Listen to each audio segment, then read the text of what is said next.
মৌমাছিতে ভরা এই মধুর চাক তুলে বসানো হচ্ছে মেশিনে। সেই মেশিন হাতের সাহায্যে ঘুরিয়ে সংগ্রহ করা হচ্ছে মধু, যা বিশাল পাত্রে ঢেলে রাখা হচ্ছে। এই মধু নিতে দূর দূরান্ত থেকে ছুটে আসছে মানুষ। মধুর চাষে সফল এই রানা বছরে লাভ করছেন 10 থেকে 12 লক্ষ টাকা। বছরের শেষে আমি 10 থেকে 12 লাখ টাকা আমার লাভ থাকে। অনেকটা শখের বশে মাত্র 4টি মধুর বাক্সে সূর্যমুখী রাখেন।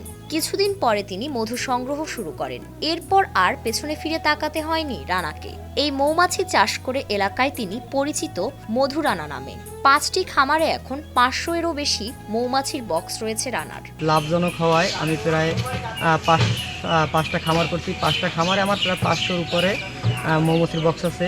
বেশি দূর লেখাপড়া করতে পারেনি, চাকরির খোঁজে বেরিয়েও মেলেনি কোনো চাকরি। তবে বেশি দিন চাকরি খোঁজাখুঁজি করেননি রানা। এখন তারই খামারে 8 থেকে 10 জন কর্মী কাজ করে, যেখানে বছরে প্রায় 10 থেকে 12 টন মধু উৎপাদন হয়। খামারের এক কর্মী বলছেন কিভাবে তারা এই মধু সংগ্রহ করেন। তো মৌমাছি পালন করতে হয়। মৌমাছি পালনের মধ্যে 3 শ্রেণীর মাছি থাকে, একটা মধ্যা মাছি, একটা রানী মাছি, শ্রমিক আর একটা শ্রমিক মাছি। শ্রমিক মাছির কাজ হচ্ছে ফুল থেকে মধু সংগ্রহ করে বক্সে রাখা, বক্সের থেকে তারপরে আমরা মেশিন দিয়ে মধুটা সংগ্রহ করে বাজারজাত করি। স্থানীয়রা জানান এখানে অর্গানিক পদ্ধতিতে মধু চাষ করায় মধুর গুণগত মান অনেক ভালো পাওয়া যায়, যে কারণে তারা এখানে আসেন মধু কিনতে। এছাড়া দূর দূরান্ত থেকে এখানে মধুর চাষ দেখতে আর কিনতে বিভিন্ন মানুষের সমাগম ঘটে। দুপুর টাইমে পাই, আবার আপনার মানে বাইনের নেকটা একদম বিকাল টাইমে পাই।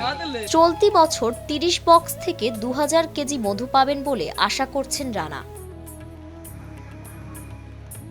ফারিন রহমান প্রীতি, নয়া দিগন্ত।